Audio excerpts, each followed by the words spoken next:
Assalamualaikum warahmatullahi wabarakatuh. Alhamdulillahirabbil alamin. Wassalatu wassalamu ala asrofil anbiya'i wal mursalin sayyidina wa maulana Muhammadin wa ala alihi wa ashabihi ajma'in, amma ba'd.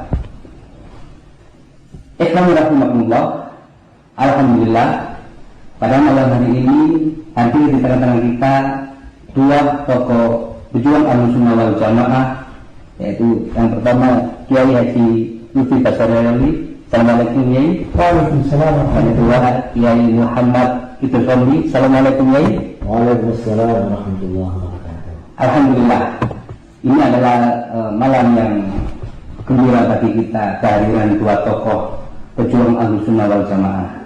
Nah, tentunya momen yang seperti ini tidak kita sia-siakan untuk kita bincang-bincang santai tentang keilmuan, tentang masalah tentunya fokusnya di sini adalah tentang masalah keilmuan. Terjadi seperti itu.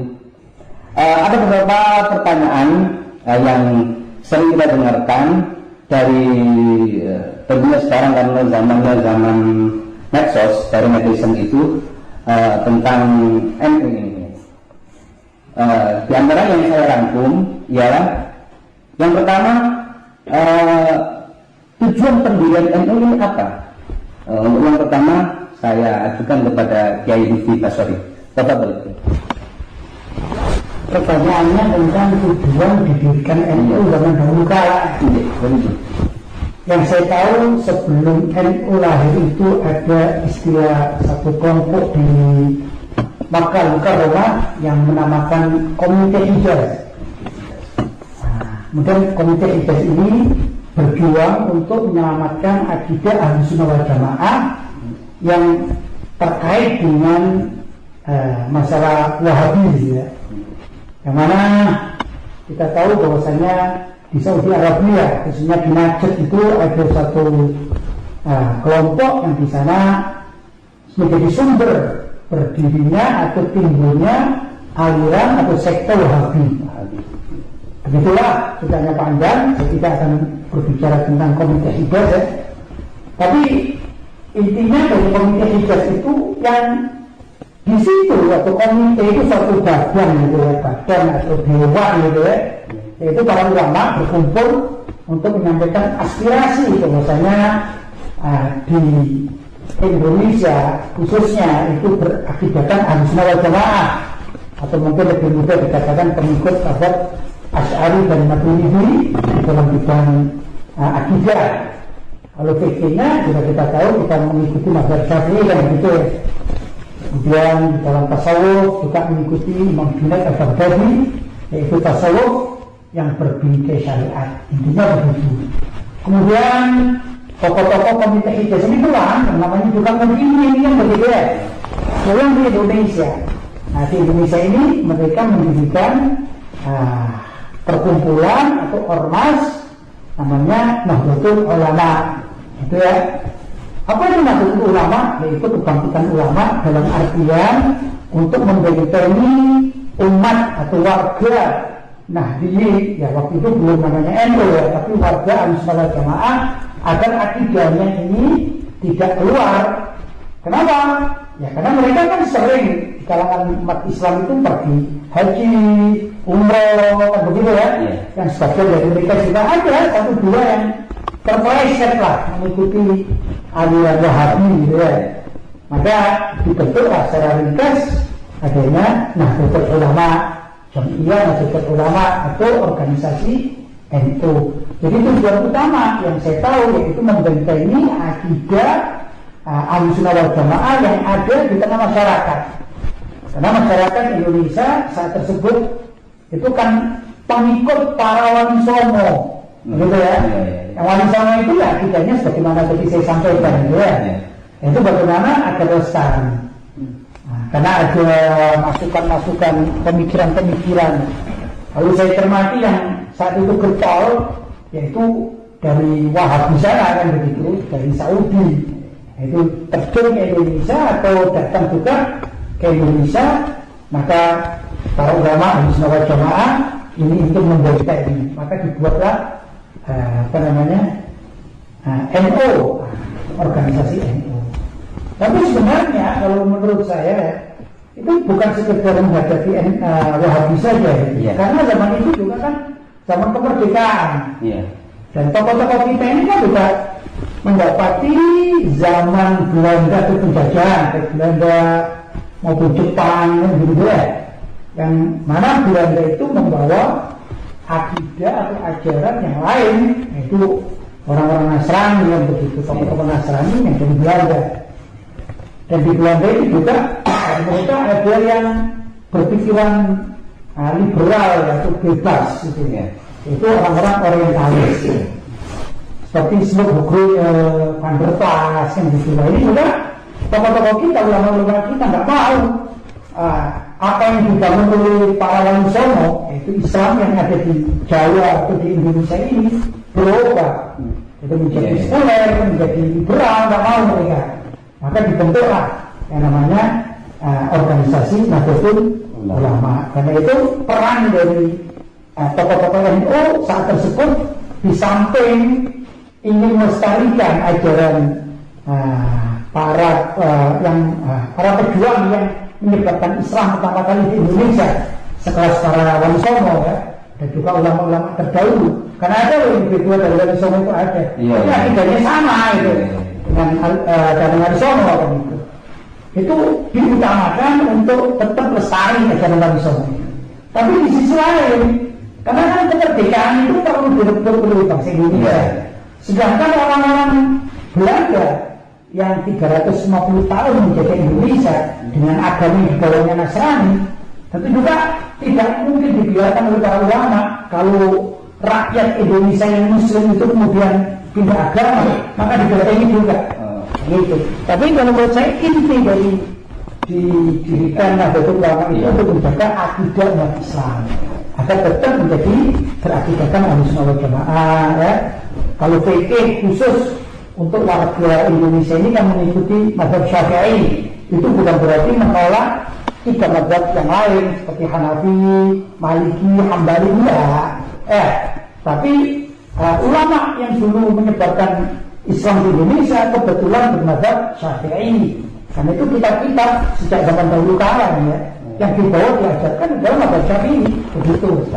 Ya mas, kita warga NU atau ulama-ulama NU itu melestarikan ajaran itu. Nah kalau mazhab Syafi'i, tentu banyak uling-uling dari para ulama itu yang memang ada ya. Bahkan di Mekah pun itu banyak ulama-ulama kita, orang-orang Indonesia yang tetap bisa menjadi ulama-ulama bisa di Mekah khususnya Al-Haramain, itu banyak orang kita. Akidahnya apa ya? Akidahnya secara ini Asy'ari Maturidi. Terus bertanya mazhabnya itu apa? Rata-rata tokoh-tokoh Indonesia jadi ulama di mana? Di Mekah saat itu bermazhab Syafi'i. Dan ini kita pengikut dari perekod, pengikut dari tasawuf ya. Karena orang Wahabi itu anti tasawuf. Tapi kalau orang kita, orang NU kan enggak, karena pengikut Ahlussunnah wal Jamaah. Hanya saja tokoh-tokoh kita, sesepuh kita, para pendiri NU zaman dahulu kala, yang tadi saya katakan mereka juga tidak lepas dari anggota komite Hijaz. Nah itu kalau bertasawuf adalah tasawuf yang tidak keluar dari ajaran syariah. Kemudian pertanyaan kedua saya lanjutkan ke Yai terus. Masih berhubungan dengan tujuan daripada pendiri NU Nahdlatul Ulama ini. Terkait tadi disebutkan oleh Yai bahwasannya awal berdirinya Nahdlatul Ulama ini adalah untuk mengadang gerakan daripada Wahabi. Kemudian pernah saya ini membaca sedikit Yai di kitab Risalah Ahlussunnah wal Jamaah, kitabnya Syekh Hasyim Asy'ari. Di situ juga disebutkan beberapa kelompok aliran bukan Wahabi saja. Nah ini kemudian apakah ini juga nanti menjadi tugas dari para Nahdlatul Ulama ini menjaga dari kelompok-kelompok itu ya? Apa benar? Assalamualaikum warahmatullahi wabarakatuh. Waalaikumsalam warahmatullahi wabarakatuh. Jadi begini, mengapa para ulama mendirikan organisasi Nahdlatul Ulama? di dalam risalah Ahlus Sunnah wal Jamaah, Hadratus Syekh Hasyim Asy'ari memberikan jawaban. Apa? Sebelum berdirinya NU, ada 3 aliran berkembang di Indonesia. Yang 2 dari luar, yaitu Syiah dan Wahabi. Yang 1 aliran produk dalam, yaitu aliran kebatinan. Batiniyah. Nah, karena ketiga aliran ini sangat berbahaya, maka didirikanlah organisasi Nahdlatul Ulama untuk menghadapi ketiga aliran ini. Dan untuk memberikan penjelasan bahaya 3 aliran ini, Hasyim Asy'ari menulis kitab Risalah Ahlus Sunnah wal Jamaah, tebalnya kira-kira 40 halaman. Padahal baru 3 aliran. Sekarang ini aliran sesat di negara kita. Ratusan atau mungkin ribuan. Kira-kira kalau beliau masih hidup, mungkin bukan 40 halaman, ratusan atau ribuan halaman kita karena banyak. Itu sebenarnya tujuan didirikannya NU, menjaga akidah Islam Ahlus Sunnah wal Jamaah.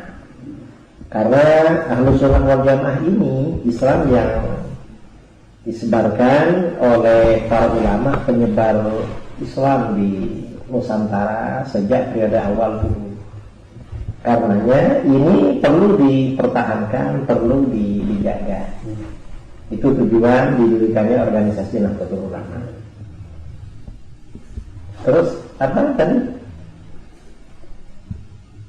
Apakah kemudian yang dijaga hanya 3 ini saja atau yang utama itu hanya Wahabi saja itu? Sedangkan di hari ini tidak ada seperti itu.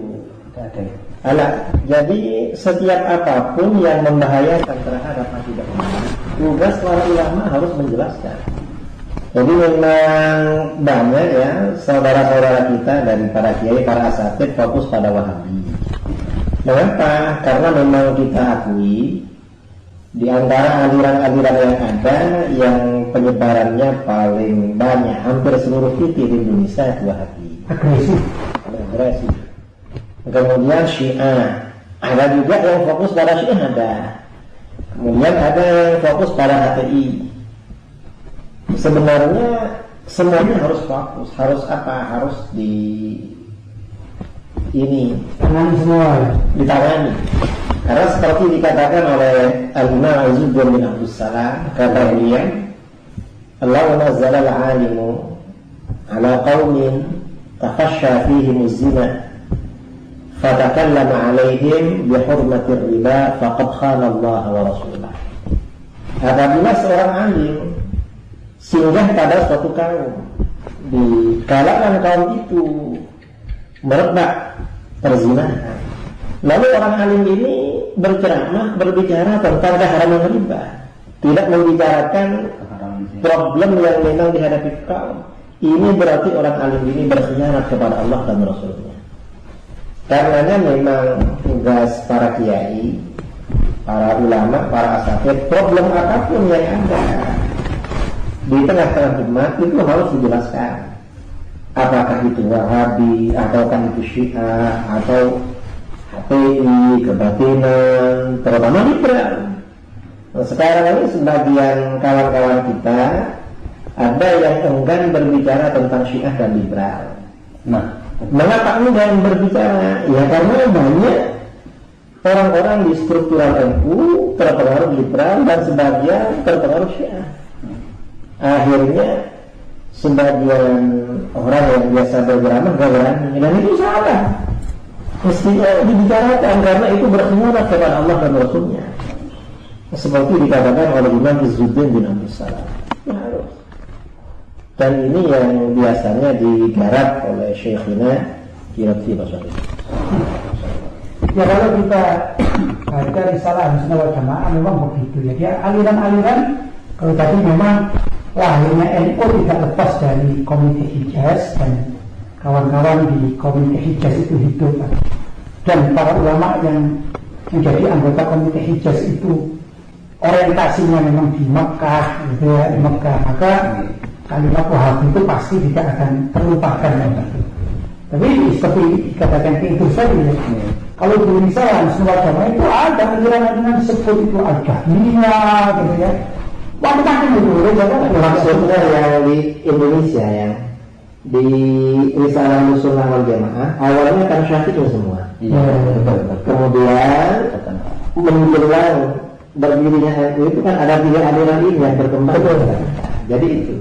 Nah, gini, saya katakan diri saya semua itu kan disebut beberapa aliran. Itu pokok-pokok aliran sesat. Pokok aliran sesat. Itu menjadi perhatian kepada masyarakat.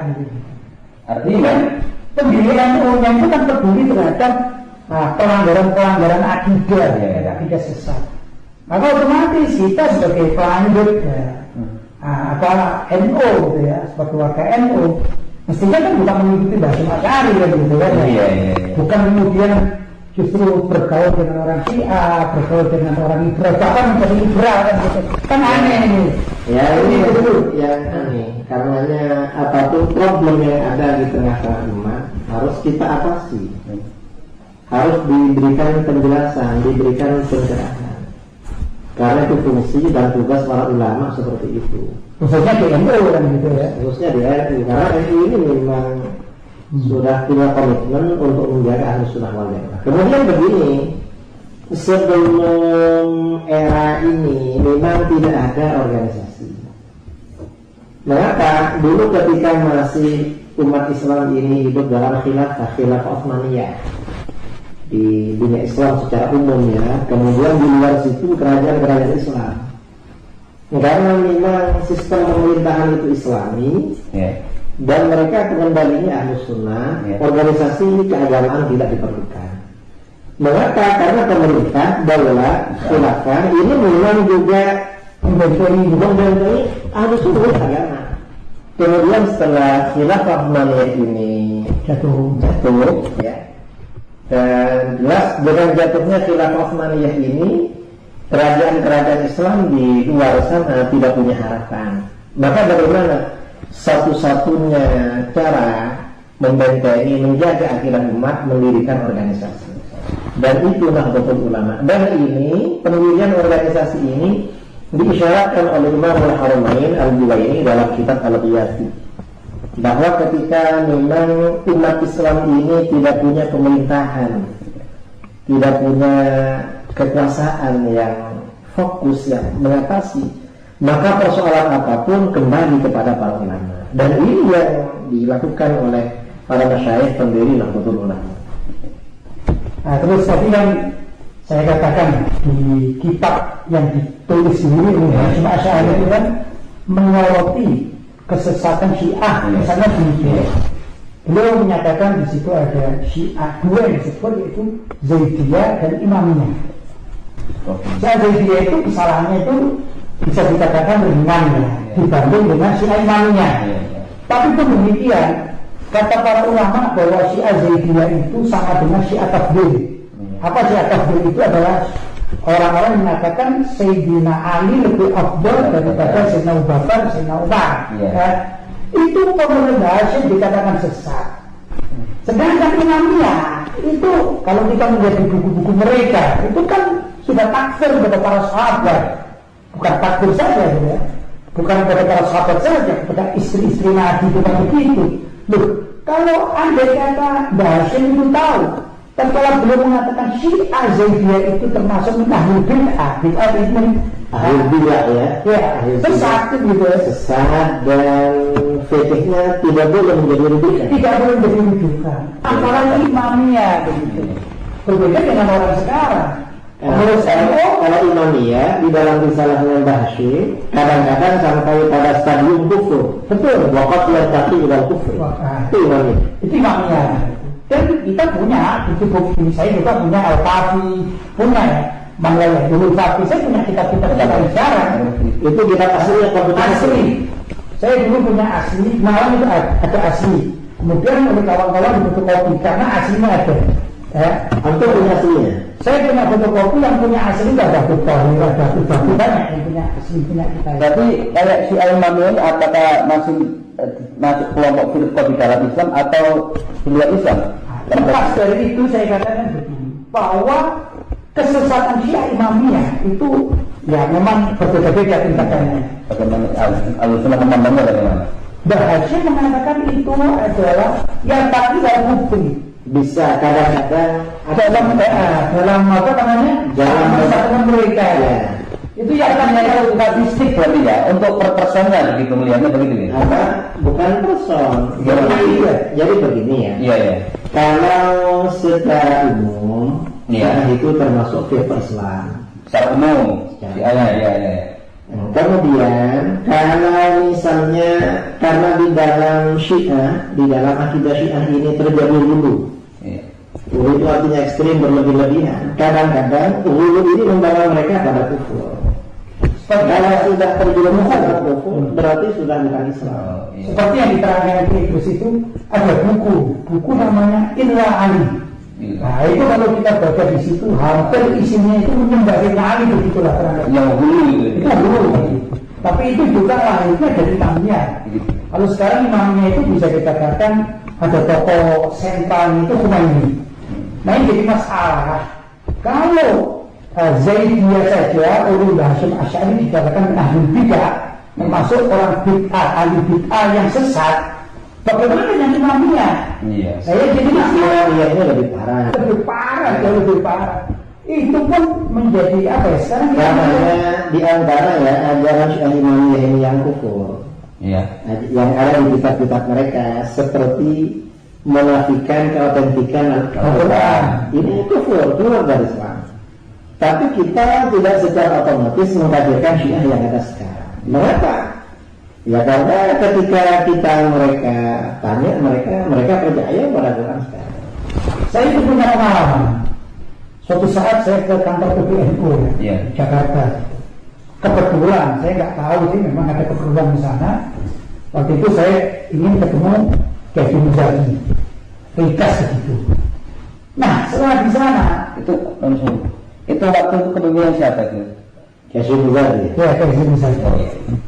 Waktu di sana yang ingin saya sampaikan itu ada tamu dari Iran, tokoh-tokoh Iran di kantor PBNU. Artinya kalau Mbak Hashim Asy'ari itu gitu ya, alergi atau anti terhadap Syiah, bahkan Syiah yang ringan seperti Zaidiyah.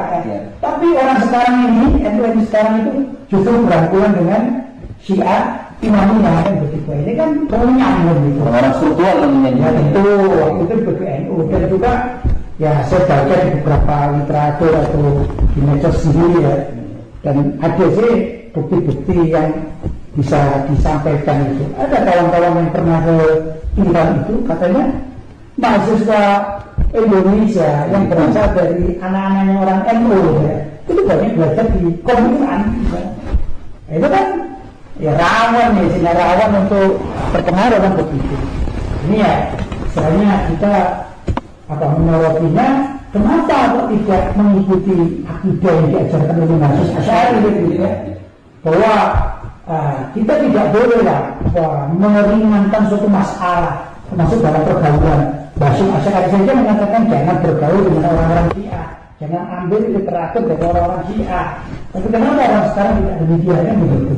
Ini juga gampang sekali juga dia. Syiah ini memang sangat riskan. Iya. Dan bahayanya mereka itu juga mempunyai konsep takia itu yang kemudian kita dengan keadaan awal maka terlanjur ini sulit ketika mereka sudah menggunakan takia, maka kita sulit ini si ayat bagaimana. Kalau kita melihat Wahabi hanya dengan baju semua itu mereka tidak tahu ya, walaupun kita nggak boleh, tapi kan sudah kelihatan. Tapi kalau kita melakukan atau itu maulid, mereka mengklaim maulid dari mereka seperti itu ya. Cuma ada begini, ada suatu hari ini yang di framing entah dari kelompok mana itu. Ketika kemudian ada ulama-ulama NU itu yang kemudian meluruskan perjuangan Mbah Hashim Asy'ari untuk meluruskan akidah, tiba-tiba di framing kiai-kiai ini, ulama-ulama katakan ini kiai-kiai yang ekstrim, kiai-kiai yang radikal ini berbau Wahabi.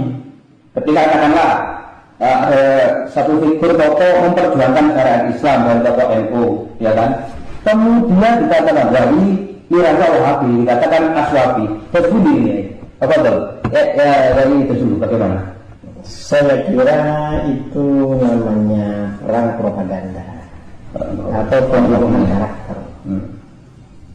Pembunuhan karakter. Itu seperti itu. Ya itu modus orang-orang liberal seperti itu biasanya. Mereka tahu dirinya salah, nggak mau disalahkan, akhirnya bikin stempel. Ini radikal, ini ekstrim, ini apa. Padahal kita ini agak ya. Dan kita ya para asatid, para kiai nggak perlu peduli dengan seperti itu. Padahal kita ini malah meneruskan perjuangannya kiai-kiai sendiri NU yang dahulu seperti itu ya. Ya, makanya kita nggak perlu peduli dengan stigma itu. Ya. Ya kalau menurut saya begitu, Beliau ini dianggap garis lurus. begini, saya punya pengalaman. Iya. Ini menarik ini. Jadi tatkala saya ini tidak sepakat dengan beberapa pendapat Gus Dur waktu itu, karena Gus Dur pernah membela Syiah, menurut saya yaitu menyatakan NU adalah Syiah kultural. Sedangkan saya mempelajari karya Hasyim Asy'ari bahwa warga NU tidak boleh berafiliasi dengan orang-orang Syiah seperti yang kita sampaikan. Gitu. Jadi kita menolak. Nah, karena menolak, sangat kebetulan saya ini kan alumni Makkah dan Madinah Al-Haramain. Yang di Makkah dan Madinah juga banyak orang-orang Wahabi kan gitu. Maka orang-orang yang tidak sepakat dengan saya atas penolakan saya dengan masalah Syiah yang disampaikan oleh Gus Dur, dikatakan NU adalah Syiah kultural, maka saya dikatakan wah ini rasa Wahabi. Memang orang itu tapi rasa Wahabi. Yang aneh sekali gitu, kami di Mekah, guru saya Buya Said Muhammad bin Ali Al-Maliki itu perangnya sama Wahabi. Dan demikian juga kita para murid-murid Abu Said Muhammad Al-Maliki begitu pulang, ya mau tidak mau kita mengikuti tulisan-tulisan dari karya Maharburu kami ini, itu Abu Said Muhammad Al-Maliki, seperti buku-buku apa yang juga Sohah dan lain sebagainya. Itu kan dalam kutip perang akidah, perang pemikiran melawan Wahabi. Bagaimana kami dikatakan rasa Wahabi kan berbeda. Ada stigma seperti itu tidak berdasar. Dan saya beberapa kali mengatakan, coba kita berdiskusi. Kalau saya dikatakan Wahabi, saya akan katakan Anda itu pengetahuan apa sih tentang Wahabi? Itu kan anak liberal biasanya. Saya alhamdulillah kalau masalah Wahabi ini saya banyak tahu karena bacaan saya kitab-kitab Abu Said Muhammad bin Ali Maliki. Bagaimana saya akan menentukan Wahabi? Itu kan ada memang karakter-karakter masyarakat yang begini. Kalau mereka tersinggung oleh suatu masalah, kita sampaikan kebenaran syariat, mereka tidak mau karena itu perilaku mereka. Nah, dengan membagi buta akhirnya menuduh ini dan itu. Maka saya pun bahkan Kiai Idrus pun juga, kita ini pengurus NU. Saya ini semacam pengurus NU. Bagaimana kalau saya pengurus NU dikatakan wah itu kan ya lucu sekali. Nah, itu menurut saya nggak benar, itu mereka nggak benar. Kedua mereka hanya menuju dari luar saja. Kalau mau diskusi sama kita ya nggak apa-apa sama masalah Wahabi ya. Apapun dari Wahabi itu. Saya sampaikan buku-buku karya saya juga ada, tulisan saya juga ada tentang pentingnya tahlil dengan dalil-dalilnya kan gitu. Dan lain sebagainya. Kita lah itu ya mereka saja yang menuduh ya, hanya mereka saja yang menuduh. Dan tuduhan itu menunjukkan kalau mereka itu ikhlas, bangkrut. Bangkrut dalam ilmu. Tidak ada dalil. Akhirnya menuduh tidak. Nah, akhirnya yang pakai tuduhan. Artinya ini hanya pengalihan opini seperti itu. Mereka tidak ikhlas dalam beraswatnya. Masih terpengaruh masih menerima ajaran-ajaran di luar aswatnya. Ya ada kepentingan menerima aliran-aliran menurut saya dan dana. Ya begitu. Jadi banyak kalau dari Iran itu uranium itu ya banyak uang dari Iran itu banyak. Di kalangan orang-orang liberal pun itu mereka mendapatkan dana-dana dari barat kan begitu. Jadi tidak kurang lebih akhirnya menuduh yang enggak kan itu. Baik, masih melanjutkan pertanyaan persoalan Wahabi. sebab bagaimana tadi yang dibahas tentang awal munculnya NU ini untuk mengadakan Wahabi, maka kita perlu pertanyaan yang agak panjang tentang Wahabi ini. Masih dalam seputar kitab Risalah Ahlussunnah. Di sini mau saya bacakan sedikit. Ini analisis bahasa ya. Wa minhum firqatun yasba'una ra'a Muhammad abdu wa rasulullah wa ya'khuduna min bid'ati Muhammad bin Abdul Wahhab Najd al-Najdi wa Ahmad ibn Taimiyah dan bin Qayyim wa Abdul Hadi. Ini yang saya tanyakan Yai, itu adalah yang pertama ketika berhubungan dengan Muhammad Abdul dan Rasulullah itu menggunakan Syekh Hasyim Asy'ari menggunakan la yasba'una ya Muhammad Abdul wa Rasulullah. Kemudian ketika berhubungan dengan Muhammad bin Abdul Wahhab menggunakan layak hubungan min bid'atin. Ini mohon penjelasan tentang dari si analisis bahasa. Yang pertama ro'yah, yang kedua min bid'atin. Tentunya di sini bahasa beliau sangat alim menggunakan bahasa ini sangat-sangat adil. Mohon penjelasannya. Ini tuh saya terus. Jadi begini, ketika menjelang berdirinya Nahdlatul Ulama kira-kira 100 tahun yang lalu, itu muncul kelompok modernis di Mesir. Itu dipelopori oleh beberapa tokoh modernis seperti Jamaluddin Al-Afghani, Abdurrahman Al-Kawakibi dan Muhammad Abduh. Terutama di sini Muhammad Abduh karena pernah mengendalikan Mesir sebagai mufti di Mesir. Muhammad Abduh ini memang punya pandangan-pandangan yang aneh dan berpengaruh terhadap murid-muridnya. Dari Muhammad Abduh ini akhirnya murid-muridnya itu pecah menjadi dua kelompok. Ada yang arahnya ke sekuler atau liberal, seperti Ali Abdul Razik, Syekh Qasim Amin dan sebagainya. Ada yang arahnya ke Wahabi seperti Rashid Ridho. Jadi memang lahir dari pemikiran Syekh Muhammad Abduh ini dua aliran pemikiran. Dari pemikiran Muhammad Abduh yang dipublikasikan oleh Rashid Ridho melalui majalah Al-Manar dan tafsir Al-Manar, menyebar ke mana-mana ke Indonesia, akhirnya banyak berpengaruh terhadap orang-orang Indonesia, yang akhirnya ini memang yang banyak terpengaruh dengan ini organisasi Muhammadiyah. Karenanya belakangan Muhammadiyah banyak terinspirasi dengan Muhammad Abduh dan Rashid Ridho. Ini memang dikatakan rakyat Muhammad Abduh karena yang disampaikan Muhammad Abduh itu pendapat, dan pendapat ini pendapat yang menyimpang, yang kemudian pendapat ini dipublikasikan oleh Syekh Muhammad Rashid Ridho. Kemudian Muhammad bin Abdul Wahhab ini menggunakan istilah bid'ahnya Muhammad bin Abdul Wahhab. Karena Muhammad bin Abdul Wahhab ini lebih parah lagi, lebih radikal, lebih ekstrim daripada Muhammad Abdul. Jadi ini Muhammad bin Abdul Wahhab, faham Wahabi. Dan ini kemudian istilah Salafi, Wahabi itu sebenarnya kan tidak menggunakan istilah Salafi. Istilah Salafi ini akhirnya pertama kali yang menggunakan istilah Salafi itu kelompoknya Muhammad Abduh.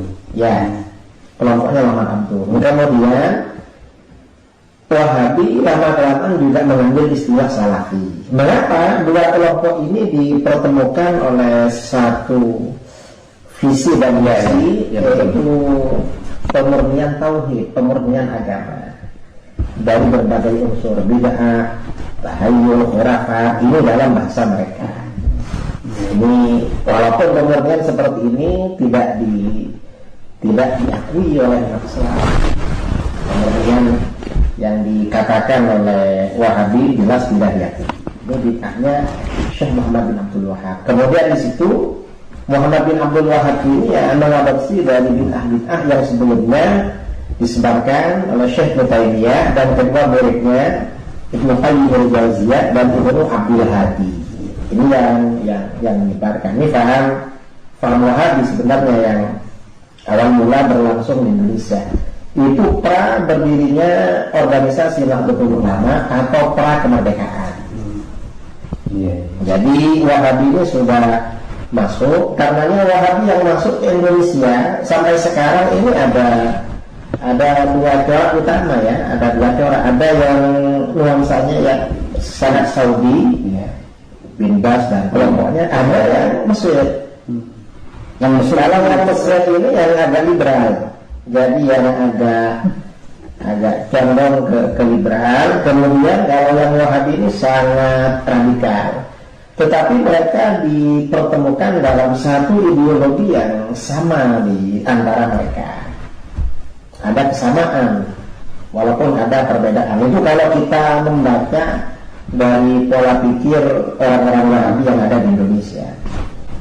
Ini yang menarik adalah penjelasan antum tadi tentang Wahabi yang radikal. Jika Wahabi itu kemudian dikatakan ekstrim, itu sangat maklumnya mudah dipahami. Tapi tadi antum menjelaskan bahwasanya Wahabi itu jadi radikal liberal. Ini unik. Satu sisi mereka ingin memurnikan akidah dengan alih-alih memurnikan akidah, akhirnya semua dipangkas oleh gerakan mereka. Tapi kemudian mereka masuk ke liberal. Ini tidak-tidak di mana antara liberal dari mana? Bisa dijelaskan ini? Jadi misalnya Syekh Muhammad Abdul Rashid Ridha ya. Iya. Rashid Ridha ini yang anti tawassul, anti istighatsah, anti bid'ah hasanah dan semacamnya. Di satu sisi. Di sisi lain, Syekh Rashid Ridha ini banyak mengingkari perkara-perkara gaib yang terdapat di dalam Al-Quran dan hadis. Seperti tentang malaikat yang diperbantukan oleh Allah dalam perang Uhud. Ini kata Syekh Rashid Ridha mengutip dari gurunya Muhammad Abdul, itu bukan malaikat, tetapi itu semangat. Kemudian seperti jin, itu juga ada semacam pengingkaran.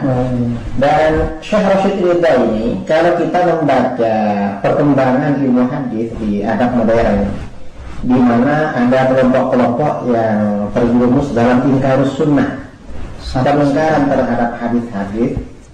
Ada beberapa hadis yang diingkari oleh Rashid Ridha. Nah ini di sini semacam ini kan ada pertemuan dengan kelompok liberal. Kalau liberal secara keseluruhan itu tidak. Artinya apa? Di satu sisi Rashid Ridha ini ada pertemuan dengan Wahabi, di sisi lain ada pertemuan dengan liberal. Termasuk ini ya, tentang anti otoritas. Mereka selalu kembalikan ke Quran Sunnah. Ulama tidak mau. Akhirnya saya berkesimpulan di liberal itu mereka anti otoritas. Mereka menganggap semua relatif, ya kan? Manusia di sini dari titik ini, sehingga mereka tidak mau menggunakan otoritas manusia sama-sama manusianya. Yang satu langsung mau ke Al-Quran Sunnah, yang satu tidak mau sama sekali. Tapi pada titiknya mereka itu ketemu. Betul, ini bagus ya. Ini pertanyaan Anda yang sangat bagus ya. Bahwa di dalam konteks ini memang ada pertemuan antara Wahabi dengan liberal. Sama-sama menafikan otoritas para ulama. Dan ini melanggar terhadap konsep Al-Quran dan Sunnah. Karena di dalam Al-Quran Allah Subhanahu wa ta'ala berfirman, yarfa'illahu alladhina amanu minkum walladzina utul ilma darajat. Para ulama itu oleh Allah derajatnya diangkat setinggi-tingginya.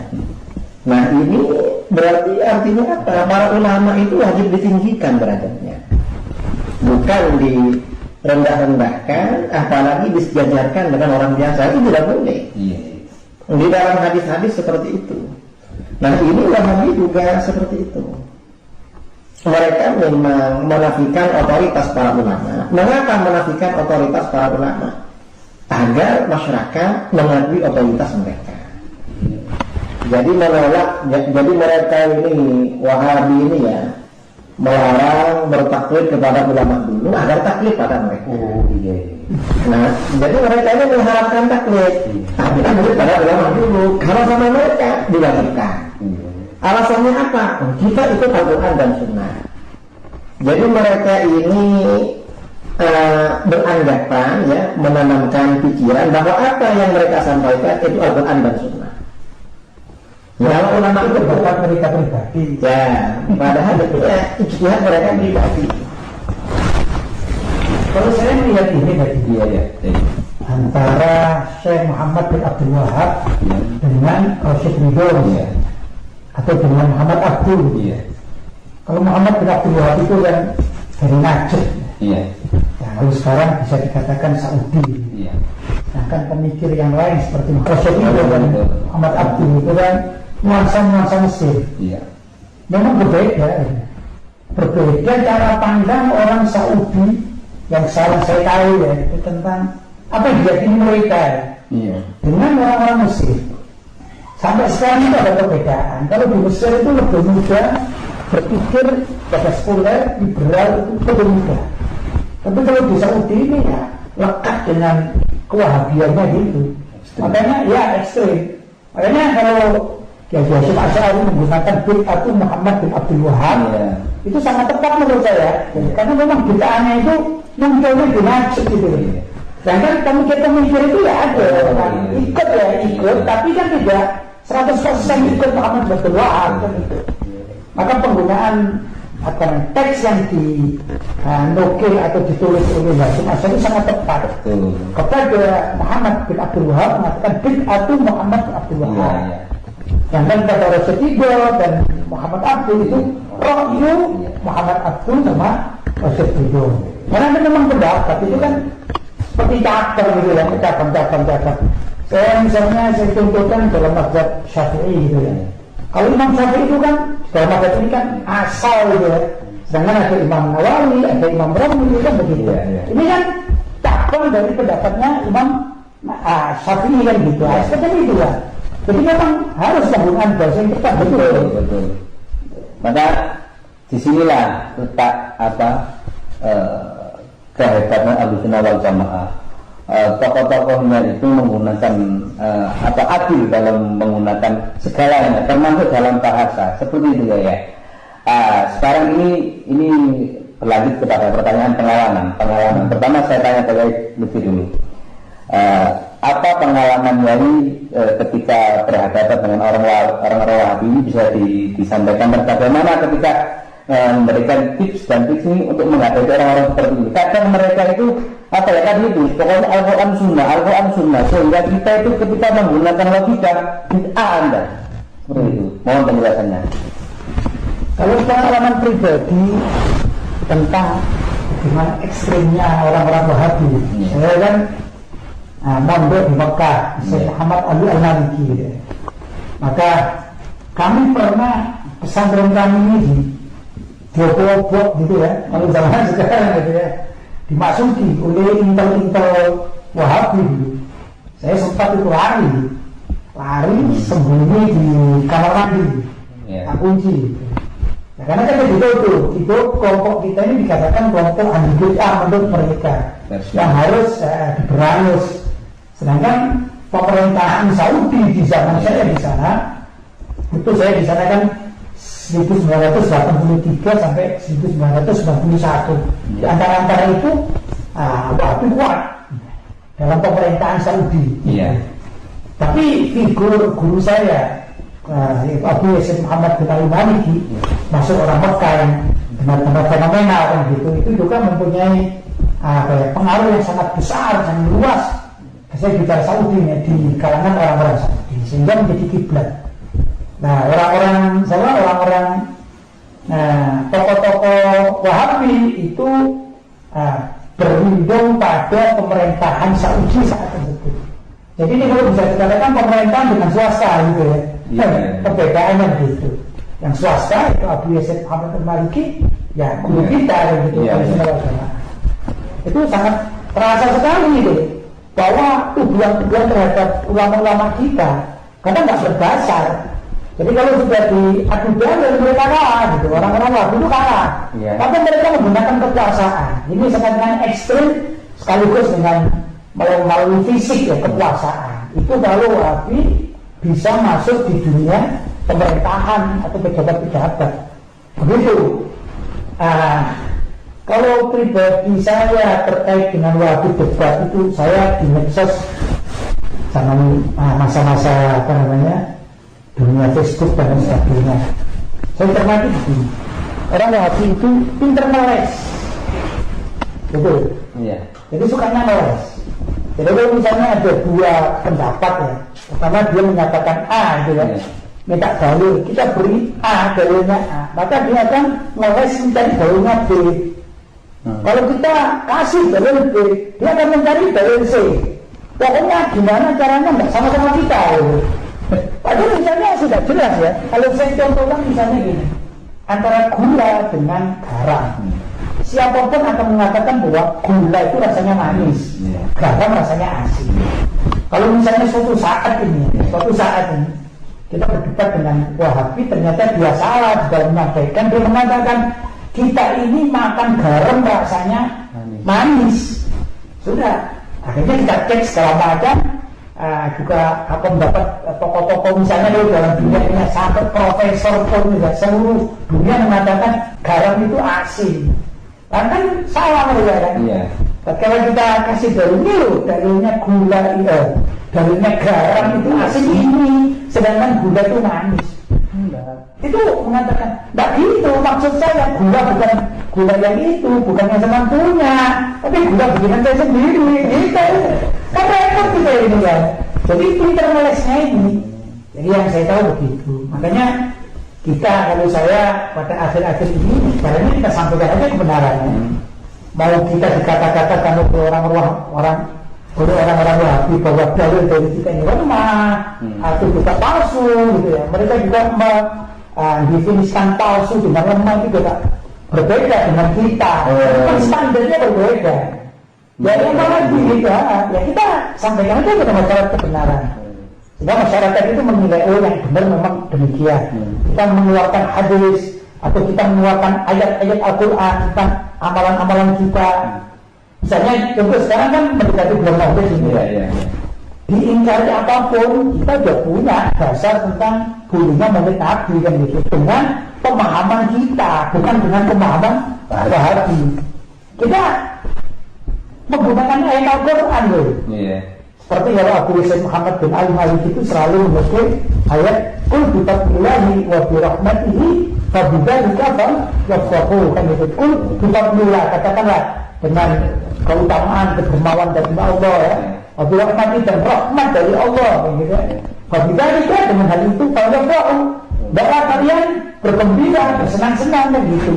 Wa mulfarah kan gitu. Nah, ayat yang lain wa ma arsalnaka illa rahmatan lil alamin, tidaklah aku utus engkau Nabi Muhammad kecuali rahmat bagi seluruh alam semesta. Nah ini kan rahmat. Nabi itu datang sebagai utusan Allah SWT, itu sebagai rahmat. Kalau yang maka dengan rahmat ini tidaklah kalian bergembira. Salah satu bergembira baca sholawat bersama-sama, kan senang baca maulid itu. Orang baca maulid dan kita punya hutang terlupa kata-kata ya. Kalau kita sumpah-sumpah kita hadir maulid lupa, itu karena kita bergembira. Itu ayat Al-Quran sudah jelas ayatnya, tapi mesti meles mereka dengan berbagai macam argumen bikinan mereka sendiri. Itulah metode Wahabi yang saya tahu. Jadi kalau saya juga mengikuti tokoh-tokoh kita ya, misalnya kita sampaikan aja kebenaran. Kita mendebat, tidak debat, didebat atau tidak debat, diingkari atau tidak diingkari, kita sampaikan kebenaran. Itu saya. Nah ini yang menarik dari Yai Idrus ini. Barusan ini kan kita lihat kan. Ini juga saya juga kaget itu melihat sama seperti ini. Ketika Yai Idrus ini ketemu dengan Ustaz Abdul Somad, kemudian yang ini beliau ini membahas yang biasanya Ustaz Abdul Somad ini jarang membahas tentang Wahabi. Ketemu Yai Idrus bahas itu, sehingga kemudian malu sampai segitu viralnya ya. Nah ini ada apa ya? Kok kemudian orang-orang Wahabi ini menaruh istilah kepanasan kepada contoh dengan diskusi antum dengan Ustaz Somad. Ini bagaimana? Awalnya bagaimana ini? Ya, ini kira-kira 3 bulan yang lalu saya ke Pekanbaru. Ya, ada daurah aswaja di sana. Nah, kita bersama Ustaz Abdul Somad dan dia ketemu. Katanya mau ditulis ini. Dan setelah bertemu, saya tidak tahu apa yang mau ditanyakan oleh beliau. Ternyata pertanyaannya yaitu ya mungkin karena kita berdua ini ketemu dan kita tahu kan Ustaz Abdul Somad itu kan banyak penggemarnya.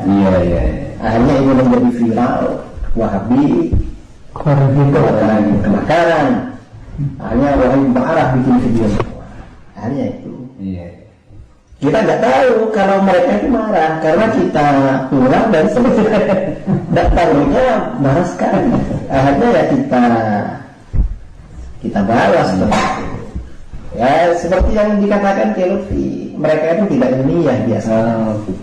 Berbicara memang tidak ilmiah. Hatta yang dokter-dokter yang berpolemik dengan saya itu ilmiahnya lemah sekali. Artinya ketika mereka itu membalas, istilahnya membalas ketika antum dengan Ustaz Somad itu membuat video lalu setelah itu bantah-bantahan. Membantah itu apakah mereka membantahnya itu secara ilmiah atau ada fitnahnya seperti itu ya? Mereka banyak bohongnya di dalam ada membaca kitab tidak mengerti, baca kitab tapi tidak paham. Kadang bacanya salah-salah, kadang tidak paham, dan kadang berbohong. Ya mungkin mereka ini dengar-dengar dari gurunya, ulama Wahabi di Saudi. Ulama Wahabi juga suka berbohong. Akhirnya ya mereka ini ya kebohongan itu ya sudah menjadi keyakinan disampaikan. Ilmu nurun maksud itu. Ya apa? Ilmu nurun. Ada ilmu nurun situ. Turun begitu maksudnya. Bahasa Jawa itu. Iya, bahasa Jawa itu. Ilmunya kebohongan mereka gurunya itu turun kepada turun kepada murid-muridnya tadi itu. Ya kira kurang lebih begitu. Iya. Sampai video itu kan tentang debat. Iya, betul ada. Ini kita ini kok nantang debat melalui video kan yang bersangkutan satu daerah dengan saya. Dan teman-teman beliau pernah ke rumah saya. Mengapa nggak datang ke rumah saya aja? Atau buat undangan resmi atau di mana? Ya kok nantang debat di medsos, kirim nomor HP, saya suruh nelfon, suruh gini, kok seperti itu? Kan kita sebagai ahli ilmu atau penuntut ilmu mesti secara ilmiah ya. Dan kita gak usah takut kalah. Kita ketemu berbicara ilmu, mestinya kan begitu. Betul.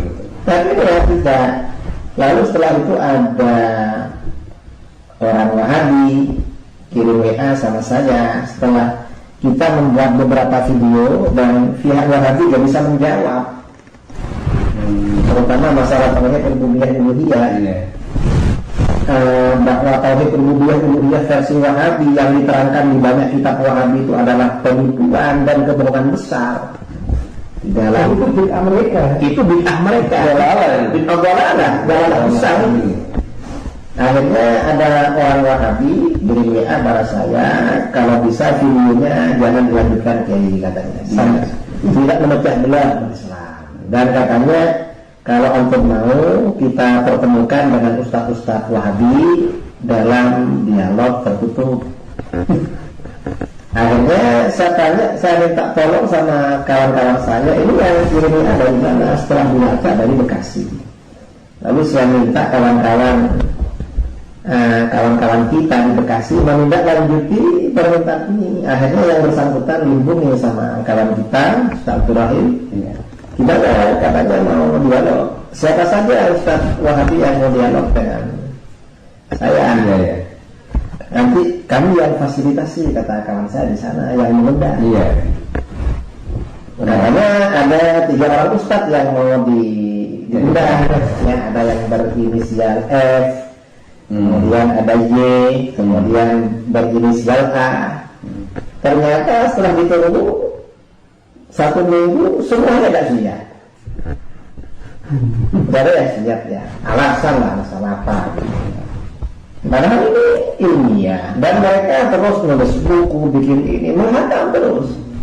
Tapi diajak ketemuan nggak mau. Mesti akan harus gentle. Dan kita bikin acara dia maka yang terhormat begitu. Kalau saya mencermati begini sebenarnya, kalau dalil, dia punya dalil, cuma kaku dalam penerapan dalil itu. Jadi misalnya kalau kita Ahlussunnah Jamaah, itu kalau ada 2 hadis misalnya, yang tampaknya 2 hadis ini kontradiksi, itu kan ada namanya tariqatul jama'. Gimana kalau menafikan, dikompromikan antara dalil yang satu dengan dalil yang 2. Karena kadang-kadang suatu dalil yang tampaknya kontradiksi itu karena ada faktor waktu misalnya. Misalnya Nabi Muhammad tatkala usia 45 tahun gitu ya, beliau mengatakan gitu. Ternyata tatkala beliau usia 50 tahun kan selisih waktu. Itu ada ayat turun atau pemberitahuan dari malaikat Jibril bahwa A yang dulu gitu ya, ini sudah dihapus menjadi hukum nakdir gitu. Sehingga orang awam melihat, loh, ini Nabi Muhammad mengatakan A, yang ini kok B kan. Nah ini kalau ulama-ulama Ahlussunnah Jamaah namanya tariqatul jama' itu harus dilakukan. Apa yang ini dikompromikan? Oh ternyata terjadi begini kan gitu. Kan ada Wahabi yang saya tahu itu kalau sudah nemu satu dalil gitu. Pokoknya ini tidak boleh ini. Nah, gitu. Kalau mereka meyakini ini, sedangkan kita menemukan yang satunya itu ditolak. Bahkan bisa dikatakan wah hadis atau yang ada bawa ini palsu gitu.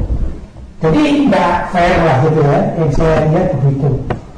Ini secara ilmiah. Karena itu saya apa yang disampaikan ke Idrus itu ya ada benarnya. Dan kalau di Mekah kan gitu, di Mekah itu kalau diajak debat ilmiah, tokoh-tokoh Wahabi diajak debat ilmiah oleh Maha Guru saya, Syekh Muhammad Al-Maliki. Jika secara keilmuan mereka kalah. Cuman biar tidak kalah, mereka menggunakan fasilitas pemerintahan sehingga bisa menekan Abuya Syekh Muhammad Al-Maliki. Itu maksudnya menggunakan kekuatan pemerintahan. Bahwa mesin kekuasaan mesin kekuasaan itu untuk membungkam Ahlussunnah. Nah, begitulah kurang lebih kan repot. Sedangkan Abuya Syekh Muhammad Al-Maliki kan pendekatan ilmiah.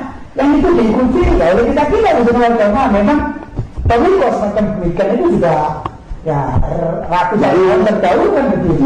Tapi itu berbahaya dia. Ya, mereka ini kalau menggunakan kekuasaan loh. Kalau maksudnya kekuasaan, mereka ini suka menyebarkan dusta, fitnah, propaganda. Ini mereka. Seperti itu.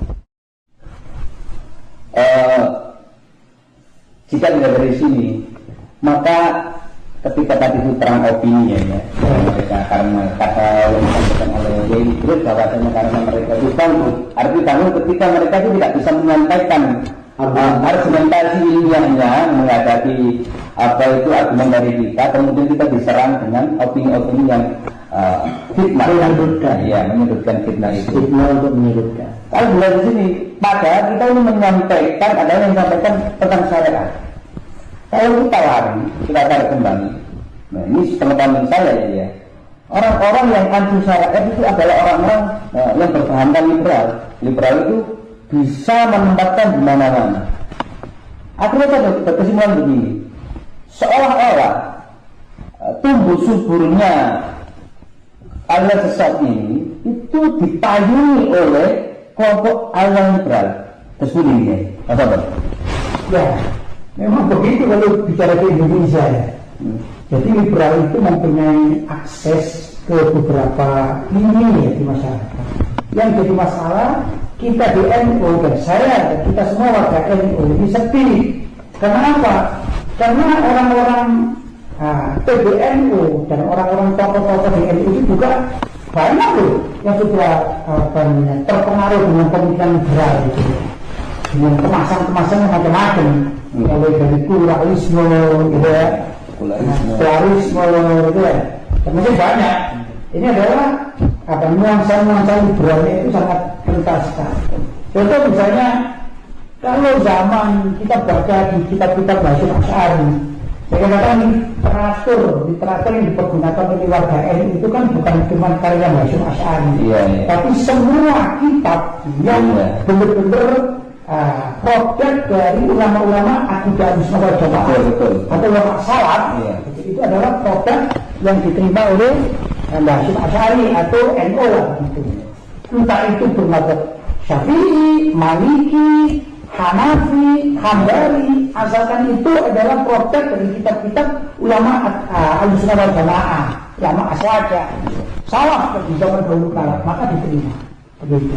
Saya contohkan salah satu buku karya Al-Imam Al-Qadhi Iyad Al-Yahsubi misalnya, kitab Asy-Syifa dan gitu. Itu dipergunakan, bisa diambil dalil. Beliau bermadzhab Maliki. Tapi akidahnya itu kan tidak ada madzhab Maliki Syafi'i, kan ada perbedaan antara akidah kan. Itu dimanfaatkan, dipergunakan oleh ulama-ulama zaman dahulu kala tentang asbabul hidayah misalnya. Diambil. Belum lagi kita seperti Sulamul Tauhid. Itu kan ada asbabul hidayah. Amalan-amalan yang menyebabkan kemurtadan. Kan begitu. Yang saya baca sendiri dari beberapa kitab itu contoh misalnya. Boleh enggak?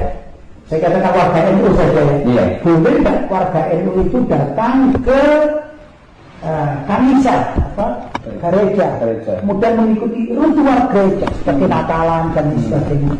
Tidak boleh. Minimal haram, tapi yang paling dekat adalah ditulis min asbabil riddah. Hati-hati ini min asbabil riddah termasuk dari sebab murtadan. Mengantar. Apa itu al-masyu ila kamisati ma'ahliha, yaitu jalan dari rumahnya ke gereja ma'aliyah bersama dengan pengikut gereja. Ya, apalagi kalau pengikut gerejanya pakai baju sinterklas, bukan pakai baju sinterklas. Ini memang sebelumnya bisa mengantarkan kepada kemurtadan. Walaupun cuma duduk di sana, tapi itu kan disitu dari ritual ini diharamkan, minimal haram. Loh, orang sekarang nggak begitu. Mereka ilmu dan senang. Dan yang susah lagi kadang-kadang menggunakan peci NU ini kan sekarang bisa ada peci. Iya. Kita mengatakan ini bukan warga NU, gimana? Kalau dia menggunakan logo-logo NU, itu yang jadi masalah. Jadi sangat bertentangan dengan akidah yang diajarkan oleh Hasyim Asy'ari dan para tokoh-tokoh salaf terdahulu begitu. Ini ke-NU-an. Tapi yang disebutkan ini elit tadi, bahwasannya mereka mengembangkan kekuasaan. Saya kok teringat terhadap sejarah bagaimana Mu'tazilah waktu itu menguasai. Mereka itu ketika menerapkan Al-Quran itu memahami Al-Quran sudah bermakhluk, maka mereka itu melakukan inkuisisi atau istilahnya menggunakan khalqul Quran ya. Seperti ini. Pak ada kesamaan di sini. Ya memang kelompok-kelompok di luar Ahlussunnah wal Jamaah itu penyebarannya tidak lepas dari mesin kekuasaan. Misalnya Syiah di Iran. Iran itu asalnya dulu mayoritas Syafi'iyah. Setelah Safawi ini berkuasa, kemudian karena Safawi ini Syiah, Safawi dipaksa untuk Syiah. Nah sama dengan Saudi Arabia, itu kan Ahlussunnah juga. Kemudian Wahabi muncul, pendekatan kekuasaan, maka dipaksa mengikuti aturan Wahabi. Kalau Ahlussunnah wal Jamaah dan Ahlussunnah wal Jamaah, Imam Asy'ari, Imam Maturidi sejak muncul tidak dekat dengan dunia politik kekuasaan. Kalau Muhammad bin Abdul Wahab, An-Nahdi, memang ini ada kolaborasi, konspirasi dengan Muhammad bin Saud. Dan dia memang yang mengatur penyerangan terhadap suku-suku Arab di sekitarnya dengan alasan telah kafir, telah musyrik. Ini di dalam sejarah Wahabi. Artinya apa? Berdirinya Saudi Arabia itu tidak lepas dari Wahabi, dan Wahabi juga tidak lepas dari Saudi Arabia, saling menguntungkan.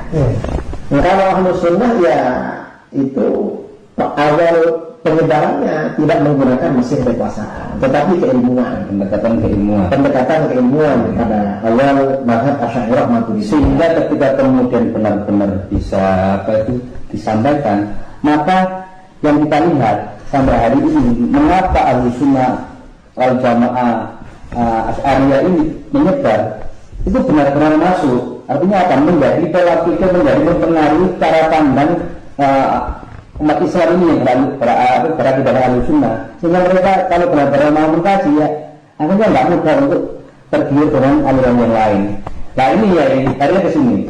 Hari ini kita menemukan ke anak-anak muda yang mulai antusias untuk hijrah, ya kan, lebih di kampus.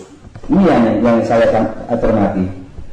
Kemudian yang awalnya dia itu dari keluarga Nahdliyin, ketika dia masuk ke kampus, sampai di kampus dia karena hirannya keislaman mulai tumbuh, dia ingin berhijrah, dia mendapatkan orang-orang yang salah tadi, yaitu kelompok Wahabi, kata Ustaz Sunnah, kembali ke Sunnah, ulama Sunnah. Ini yang menjadi pertanyaan di dalam hati saya selama ini. Sudah, ketika kemudian mereka itu akhirnya secara nggak langsung akhirnya mereka berubah, ya, menjadi mulai datang ke keluarganya, ini bid'ah dan sebagainya. Yang saya rasakan begini ya, Nahdlatul Ulama ini yang mayoritas, ya kan, diikuti oleh umat Islam di Nusantara ini, kemudian yang kita tahu bahwa berakidah Ahlussunnah wal Jamaah mengatakan seperti itu. Kenapa kemudian yang saya tahu reaksinya itu bukan kemudian menyadarkan anak-anak yang seperti ini, akan tetapi yang banyak kejadian justru anak-anak seperti ini dimusuhi. Sudah dari Wahabinya kita ini, jangan sama kita. Bagi saya ini saudara kita, kenapa nggak kita sadarkan?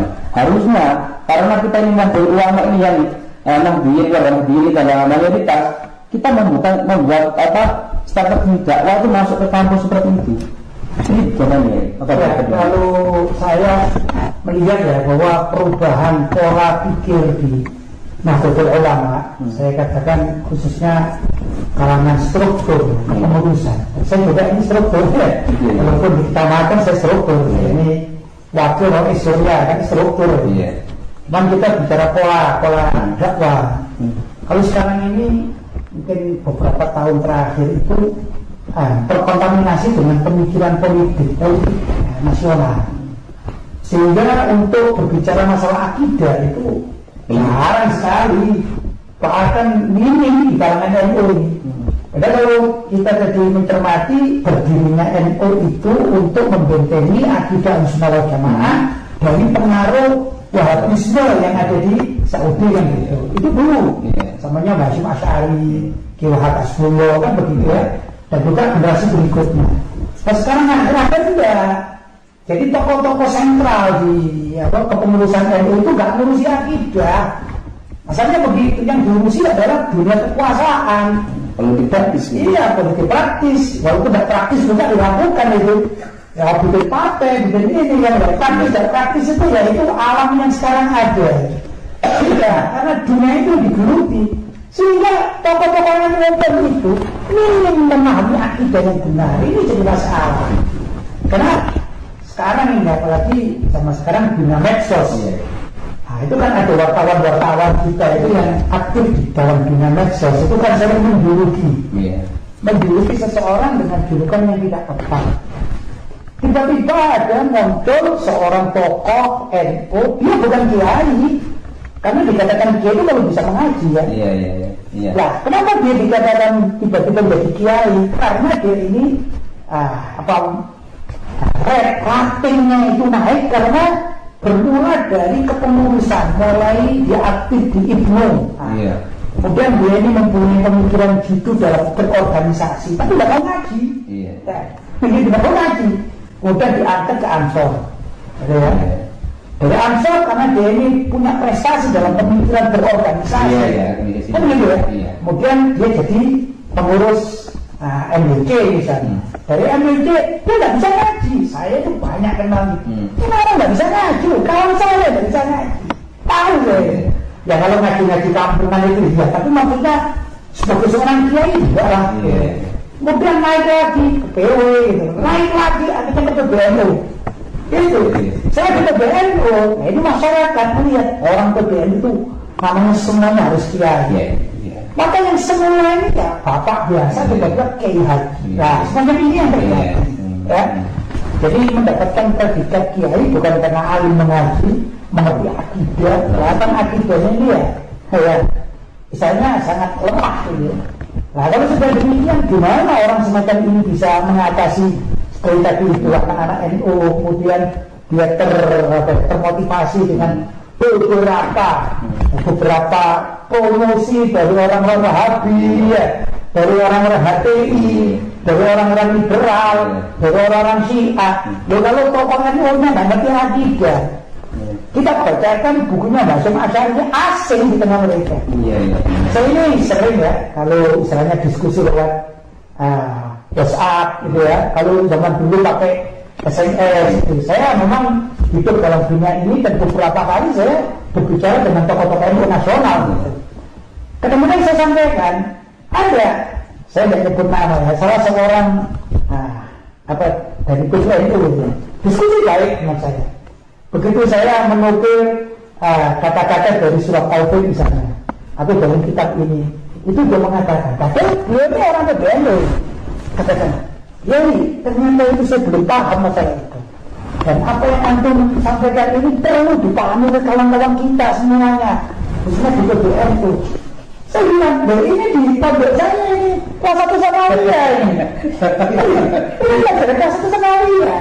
Lah kok bisa PBNU nggak ngerti? Ada kejadian ya, saya tidak menyebut nama ya, apalagi orang sudah almarhum ini. Ada kejadian unik. Saya ini bertamu sama salah seorang tokoh NU ya, kemudian kita bicara, namanya sama-sama yang kan bincang-bincang.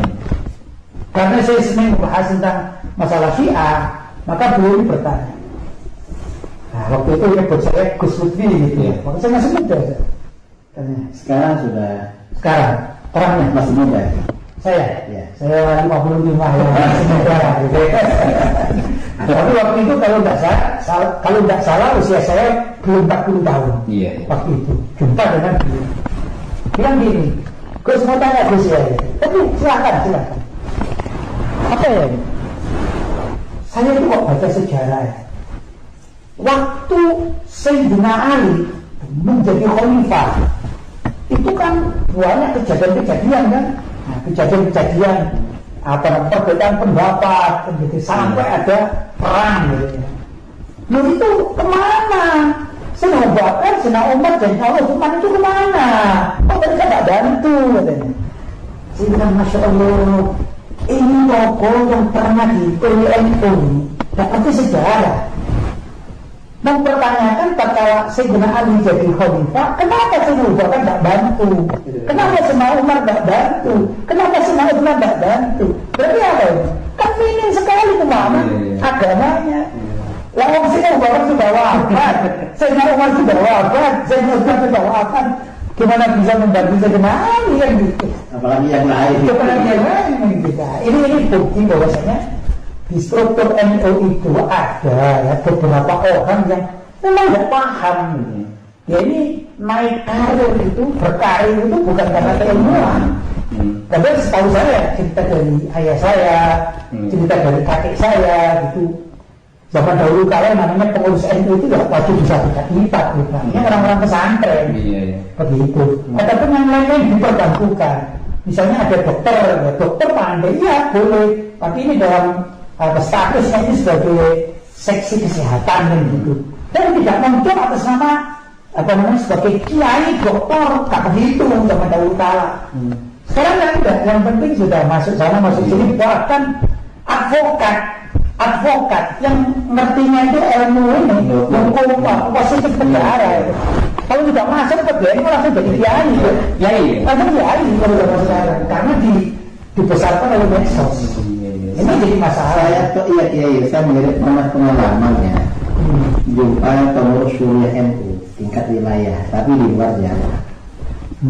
Yang bersangkutan ini selain menjadi Syuriah NU, juga menjadi mustasyar HTI, mustasyarnya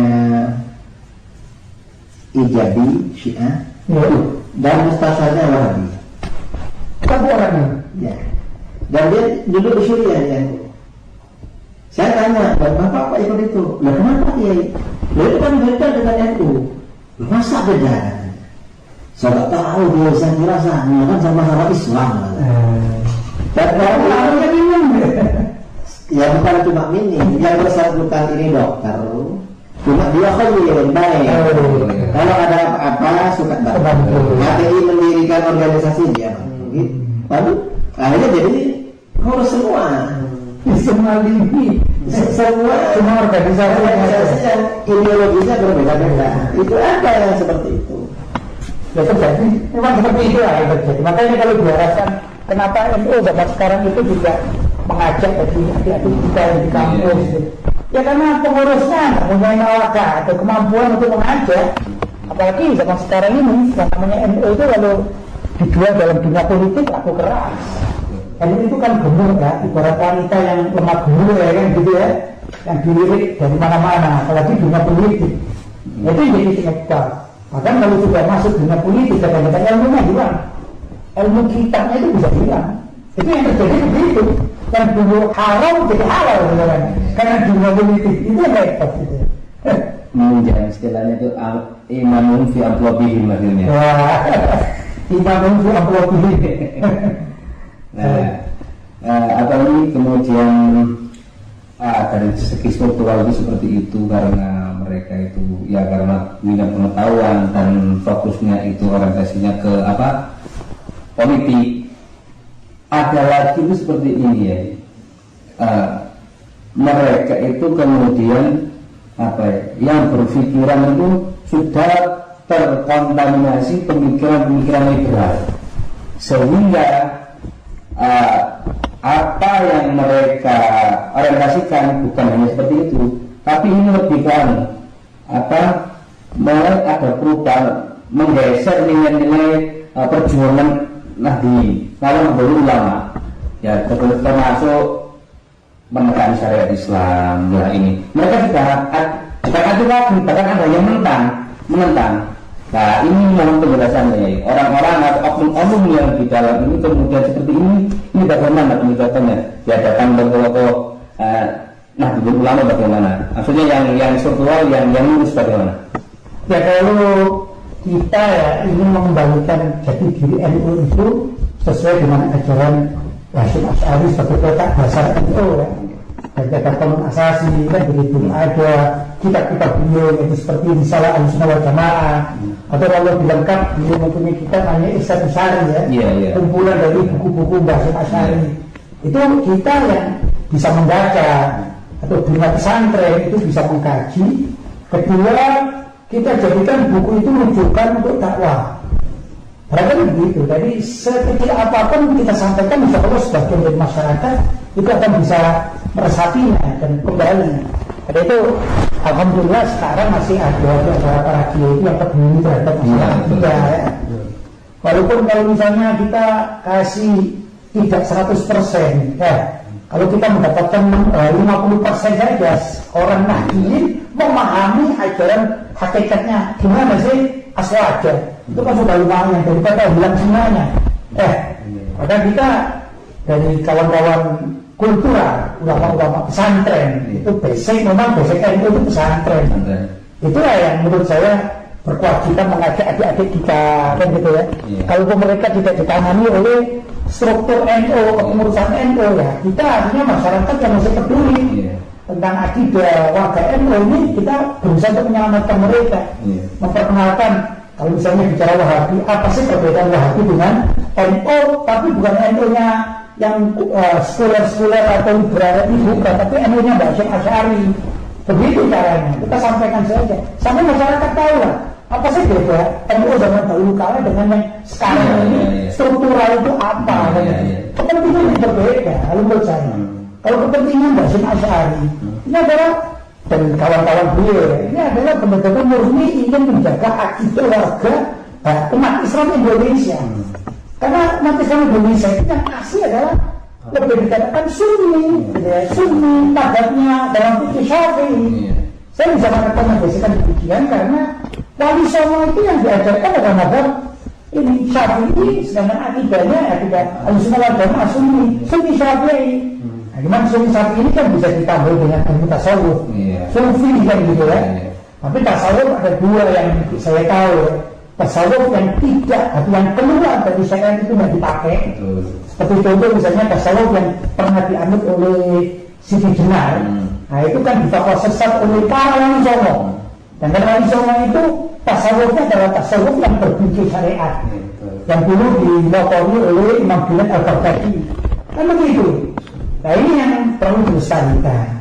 Ataupun yang sudah terlanjur gemar dengan dunia politik atau juga yang liberal gitu ya, karena pemikiran-pemikirannya ini luar biasa. Saya sedih karena tatkala saya pribadi berangkat ke Makkah ke pesantren Abu Yazid Muhammad bin Ali Al-Maliki, sebagian saudara-saudara saya dari putra-putra Kiai NU itu ada yang mendapatkan beasiswa, bisa pergi ke Boston, ke Australia, Chicago. Akhirnya mereka terbentuk pemikiran liberal. Begitu. Nah, kalau mereka itu berpikir liberal, kemudian ada sesuatu yang menarik bagi orang awam, karena dunia pesantren memberikan warna yang lama ini sebut saja warnanya putih. Tiba-tiba ada orang dari alumni Australia misalnya, atau alumni Chicago, anaknya dia ini membawa warna, misalnya ungu gitu ya. Lah orang masyarakat mengatakan kok jadi kayak ini, coba sih aku melihat yang warna ungu. Padahal warna ungunya ini liberal. Tidak ada memang dalam kitab-kitab akidah Ahlussunnah wal Jamaah, apalagi dalam kitab-kitab yang dikaji oleh tokoh-tokoh NU zaman dahulu kala tidak ada. Kenapa?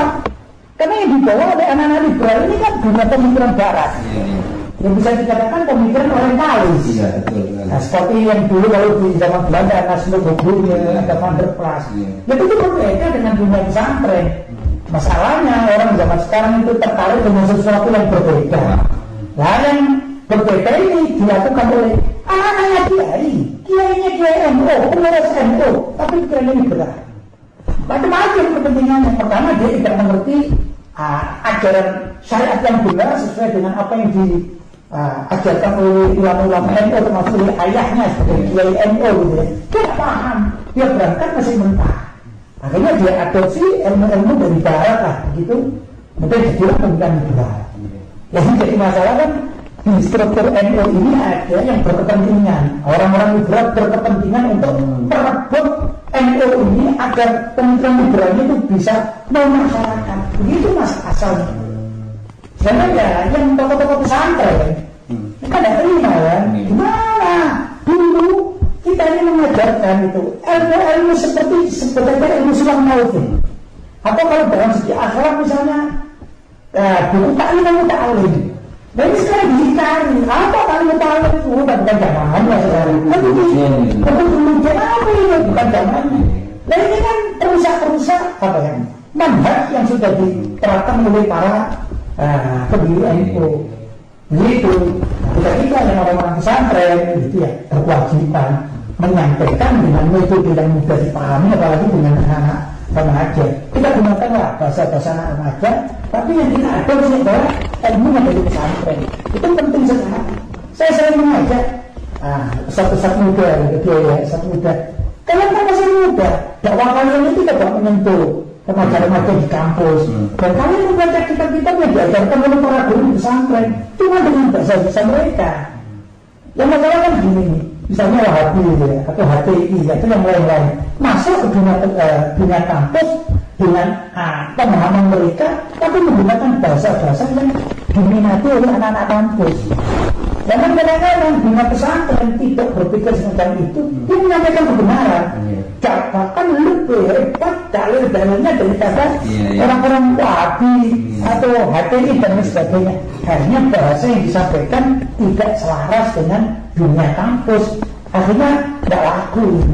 Dunia jauh ya. Nah, terlajar ini. Kalau saya begitu, saya mohon maaf ya, saya ini gaya. Dan saya alhamdulillah bukan aku tahajudkan berniat saja. Saya 8 tahun di Saudi, masa tidak bisa bahasa Arab kan gitu. 8 tahun di Saudi. Tapi saya kalau menulis artikel Tidak pernah saya pakai bahasa Arabnya, Iya. terjemahan saja. Bukan saya anti bahasa Arab, tidak. Maksud saya antara lain, ada tulisan saya yang saya kaji dari hadis Quran atau juga perkataan para ulama salaf itu bisa dinikmati atau dibaca oleh anak-anak kampus. Nah, mestinya demikianlah dunia pesantren mengemas diri dalam dunia dakwah. Bukan juga NU. NU kalau mau, ya, NU yang benar-benar masih lurus, ulama-ulama kiai kita. Mungkin kiai kita sudah sepuh, ya. Tapi kan punya anak murid. Maka anak muridnya itu yang berkewajiban untuk merangkai dawuh para kiainya untuk menjadi sebuah tulisan pemahaman yang mudah dipahami oleh awam termasuk dunia kampus. Saya kira begitu. Terima kasih. Ini yang terakhir pada dua Kiai Lutfi sama Kiai Idrus, apa pesan-pesannya untuk kami yang muda-muda Nahdien maupun ulama ini untuk tetap masih mengikuti tradisi dan masih tetap di garis Ahlussunnah wal Jamaah di zaman yang penuh fitnah ini. Tafadhol, Kiai Idrus. Jadi satu-satunya jalan di zaman yang penuh fitnah ini agar kita selamat dari pemikiran-pemikiran, aliran-aliran sesat atau menyimpang, ya kita harus terus belajar. Karena di dalam hadis riwayat Ibnu Majah, Rasulullah SAW bersabda, "Satakunu fitanun kaqita'ul lailil mudlim, yumsi ar-rajulu mu'minan wa yusbihu kafiran." Akan ada fitnah, akan terjadi fitnah-fitnah, ujian-ujian seperti potongan-potongan malam yang gelap. Akibat fitnah itu orang yang sore hari beriman, besok pagi kafir. Nah, kalau terjadi seperti ini bagaimana? Ada yang selamat. Dalam hadis itu dikatakan illa man ahwallahu bil ilmi, kecuali orang yang dihidupkan oleh Allah dengan ilmu. Artinya ilmu agama jangan kita tinggalkan. Kita harus terus belajar ilmu agama. InsyaAllah kalau kita ini terus belajar, kita ada harapan, ada InsyaAllah selamat. Walaupun salah bisa kembali gitu, Bisa kembali ya, karena ya ilmu yang objektif begitu. Jangan ilmu yang ilmu, jangan syubhat. Kalau hari itu bilang ilmu tapi syubhat, maka ketika diajak ketemu mereka nggak mau. Oh berarti nggak ada ilmu, syubhat ya kan? Kalau setelah bertanya itu ilmu yang palsu itu. Nah itu kebohongan. Suatu ilmu kalau bahasa kerennya. Ya, ilmu kebohongan tapi dibilang ilmu. Aliran-aliran sesat ya seperti itu. Itu menurut saya. Jadi memang perlu kita terus belajar. Jadi intinya adalah terus mencari ilmu, gitu ya. dari sumber yang benar. Dari sumber yang benar. Dari sumber yang benar. Sumber yang lurus ya, Yang lurus. dan garis lurus. Surat Jangan. Ya. Kan dari Kiai itu sendiri. Kalau saya ingin berbicara dengan warga NU secara global, baik para ulama-ulama yang duduk di kepengurusan, dari pusat sampai di daerah, dan juga tokoh-tokoh kita, ulama-ulama kita, NU ya, walaupun tidak menafikan yang lain maksudnya. Tapi kan saya orang NU gitu. Mudah kita dengan masyarakat, warga NU yang dimana saja yang berada. Ayo kita kembalilah kepada ajaran Hasyim Asy'ari. Kalau itu dipegang, insya Allah NU ini selamat. Masalahnya itu sudah menyimpang dari apa yang ditentukan oleh Hasyim Asy'ari. Sedangkan Hasyim Asy'ari itu merujuk kepada kitab-kitab salaf yang Ahlussunnah wal Jamaah. Kalau sudah menyimpang, kita dari konon asasinya menyimpang, dari kitab-kitab Hasyim Asy'ari menyimpang, maka akan banyak penyimpangan di dalam tubuh NU. Nah ini kalau saya bicara NU, bagaimana tema atau judul yang kemarin, bagaimana judul yang tadi disampaikan tentang masalah diskusi ini yang salah NU, jadi saya bicara NU, sedangkan kawan-kawan kita di organisasi lain yang tetap Ahlussunnah wal Jamaah itu banyak. Misalnya Nahdlatul Wathon itu kan bukan NU, NW kan itu juga Ahlussunnah wal Jamaah, kan gitu ya, Al-Wasliyah, masih banyak, Front Pembela Islam. Jadi lain ya, artinya Ahlussunnah wal Jamaah itu di Indonesia banyak apa namanya organisasinya. Cuma karena saya ini orang NU, saya pengurus NU, saya mengajak, ayo warga NU kita kembali. Jujur, kalau ingin NU selamat di dunia apalagi di akhirat, ayo kembali pada ajaran Hasyim Asy'ari, baik lewat buku-buku mereka, baik lewat buku-buku Hasyim Asy'ari atau aturan lain yang belum dirubah, belum direvisi, itu Qanun Asasi NU dan aturan-aturan yang lain. Kalau yang direvisi itu masalah perekonomian direvisi saja, tapi jangan masalah lagi, tidak direvisi. Ini jadi masalah ya. Nah itu, ayo jujurlah dalam ber-NU, ayo jujur. Dan kemudian berpikir sendiri, mengembangkan sendiri, akhirnya kebablas sampai jadi liberal, sampai jadi pengikut Syiah, atau juga terpogandul dan sebagainya, karena atas nama budaya, akhirnya terjerumus kepada kemusyrikan. Nah ini yang ditentang oleh Hasyim Asy'ari seperti itu. Sekarang lagi ada orang berjuang atas nama NU, akhirnya memperjuangkan budaya, tapi budaya musyrik. Budaya misalnya sesembahan kepada Nyi Roro Kidul, enggaknya semua budaya, kami orang NU, begitu. Kadang-kadang logonya NU, belum ada kekafiran yang perlu.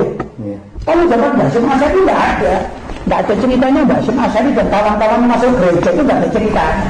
Sekarang yang sholawatan di gereja atas nama NU lagi, ini yang merusak. Kebablasan ini akhirnya produk-produk liberal. Ini yang bahaya. Jadi kembali lagi, ayo warga NU kita kembali kepada basic yang semula yang diajarkan, digariskan oleh Hasyim Asy'ari dan para pendiri NU dan juga para ulama-ulama sepuh zaman dahulu. Itu saja. Jika boleh saya katakan dua closing statement ini, ialah kalau dari Kiai Idrus bahwasannya terus untuk menimba ilmu, artinya dari ilmu yang benar, ilmu yang hak, ya kan. Kemudian dari Yai Lutfi Basori mengatakan bahasanya kembali kepada tradisi pemikiran daripada Hasyim Asy'ari. Artinya kalau dua digabungkan maka kembali mempelajari ilmu-ilmu yang tradisi dalam hadis yang disampaikan oleh Yai Hasyim Asy'ari.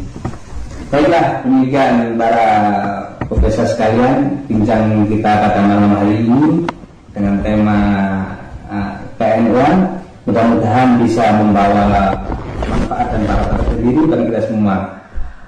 Akhirul kalam dari kami, dari saya sendiri, jika ada salah kata saya mohon maaf yang sebesar-besarnya. Akhirul kalam, ihdinas siratal mustaqim. Wassalamualaikum warahmatullahi wabarakatuh. Waalaikumsalam warahmatullahi wabarakatuh.